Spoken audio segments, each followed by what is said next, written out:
Your thoughts on the way creativity can strengthen society and or strengthen your profession, and as a leader of creative change, which you all are, what would you like to see happen in the future? And we could start with, you want to start with the other I end? will start All right. this time. I think this is kind of going off of what Diego was saying earlier. I would love to see our educational system embrace creativity as and put it in highest regards as they do math and science. I think it's just as important, if not more so.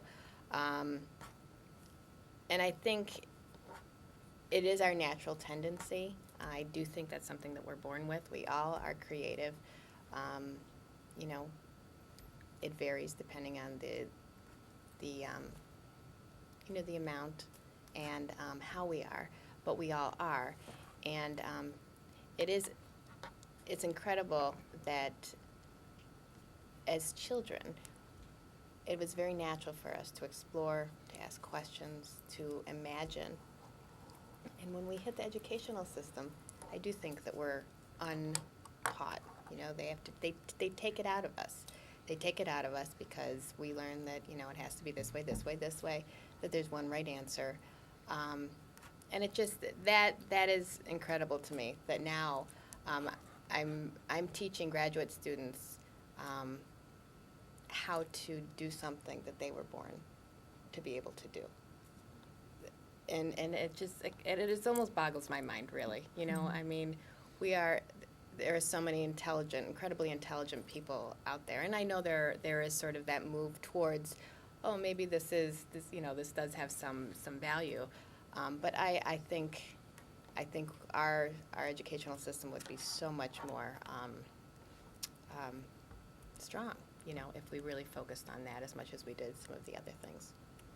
And now with those 21st century skill reports and all of the reports that have been coming out lately, and the word creativity is in them now, which we haven't seen in a long time. Imagine that. Imagine that. Yeah, Yeah. it's amazing. It's an incredible thing.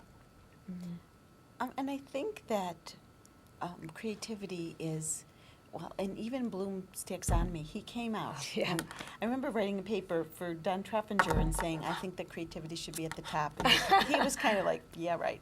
But then Bloom came out and said, Yep. you know, that synthesis is really creativity, and that's at the top. And the thing is, in order to be creative, and we know the creative problem-solving process, you need all those other things. You need to be able to analyze a task. You need to be able to focus on details. You need to be able to comprehend. All of the everything is involved in creativity and putting it together in a new way. And no matter whether it's math or science or anything, I think that all teachers should pick the most important stuff of their curriculum and do something creative with it, and have kids do something creative with it. And then they're going to remember that. Because when kids have to make a video of global warming, they're going to always remember those details and those things that went into global warming. We can't do it with everything because we don't have enough time, but if we pick, you know, just like the most important, everyone takes their curriculum and says, what's the most important thing, and you know, works the kids through some kind of creative project.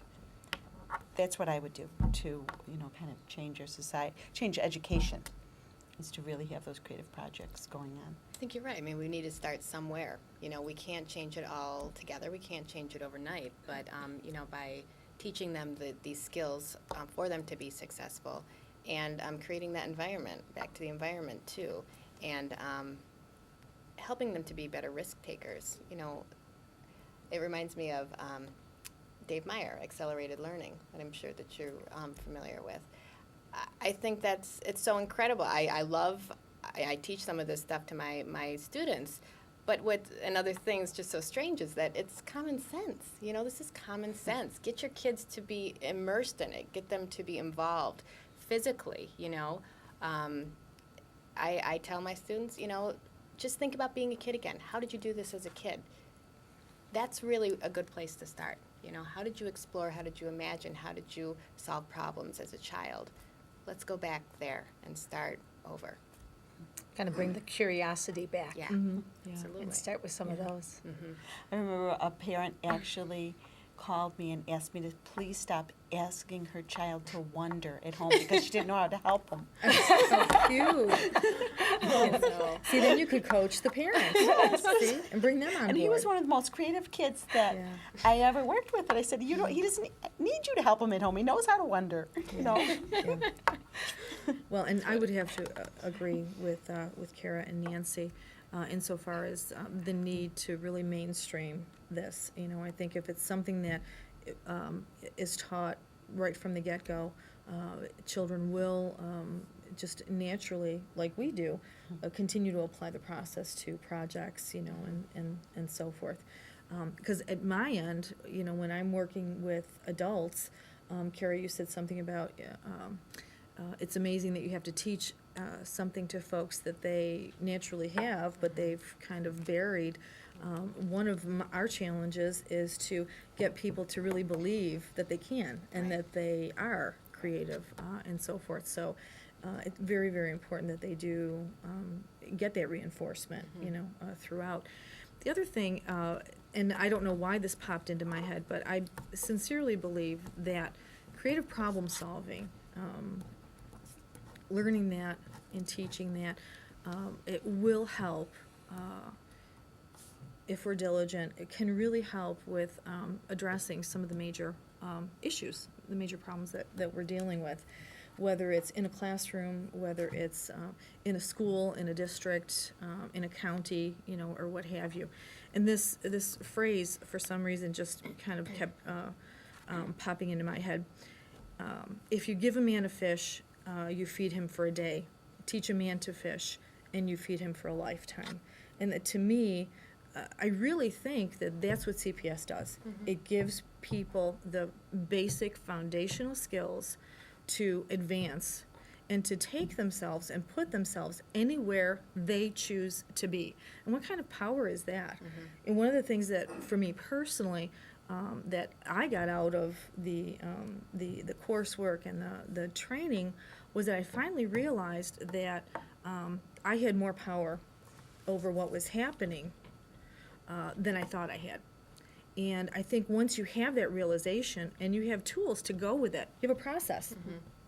Step 1, step 2, step 3. You know, folks need that until you internalize it. That can really get folks anywhere.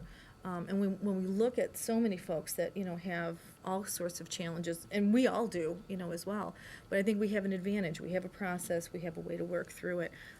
But for that reason, I think it's important that it is mainstreamed at some point. K through 16, I think, is critical. Now, you've also had a chance to look at the longitudinal data from the Creative Studies Project. Yes, yes, And we have a whole host of impact studies as well yes, on creative problem solving. yes. But from the longitudinal data, what kind of benefits or what things really struck you about the power of deliberate creative process? Well, and I think it's just that, and I think it's this whole, what I saw in interviews with folks is that the individuals that had gone through that 2-year training, because it ran from 1970 on, the folks that had gone through that training, once they did finish it, they really took their lives and their careers and ran with it and started all sorts of initiatives and headed things up, and were very active in their community, were very active, you know, in expanding their career. And so it's that, if I can use the term, that locus of control. You know, where do you think the control is? Is it internal or is it external? And I think CPS, and I don't have anything to back me up yet, but I really think that CPS it's at least affected in some way. You know, not to say that it's going to give anyone a 180-degree turn, but I think it does bring folks to the awareness that they can actually accomplish what they want. And that's really what we saw. You know, the folks that we talked to that had been through the program, oh my goodness, you wouldn't believe all the things that they had accomplished. And they were still enthusiastic, energetic, and still, you know, creating new things. And And this is 30 years later. This was 30 years More later. than 30 years later. Yeah, 'Cause it you was more just than 30 interviewed years him. later. Yeah. Yeah. Yeah. Yeah. So I think that's a key part. I mean, you're saying empowering. I mean, it really Yes, is. it really is. It's empowering. I remember going through my first class. What is it? What's the 560 or whatever it is? Yeah, The the first class. 559. And having that realization that I can solve any problem. So Right. whether it was my keys are locked in my car, and rather than just crying, I can solve out the this. Post-it notes. I can, yeah. So it's I can do this, and Right. just believing. Right. And no one ever said, in those classes, no one ever said, you should believe in yourself. I mean, that wasn't explicitly taught, It's a byproduct. but it happened. Right. And that was one of when I was looking at, for my master's project, was looking at the curriculum, and it was not in there explicitly, but it was implicit, and others had, the same thing happened to others, what you're describing. Right. Right. It seems to be a given. It's not that once you get in the classroom that the instructor will say, well, see if you can do this. It's do it. And you do. And certainly you have support behind you with the process, but you do. So. I had a similar experience too with just the feeling of empowerment. There were many instances through the course of the year, but I think it was David Gonzalez, who was an adjunct professor, who he was leading the master's project, and we were just talking about kind of goals and visualizing, and that's a big thing with me, that I truly believe in the power of visualization. But at one point, I was feeling stuck about something, and, I just don't see this happening. And, I think anyone in the world could have said it at any other time, but because he said it at that particular moment, at that place in the program, he just looked at me and said, why not? And it was like this incredible moment, like, yeah, why not, And that has just stuck with me. And I'll email him every once in a while, just, do you know how much you impacted my life? And again, it was everything kind of coming together, but it was that realization that, I can do anything. And look what I've done so far, But in a way that I feel good about it, not like, oh, look what I've done. But I set my goal. I set, these are my dreams. These are the things that I wanted to do. And I've been able to do that. And to share that now with other people and students, that is so exciting.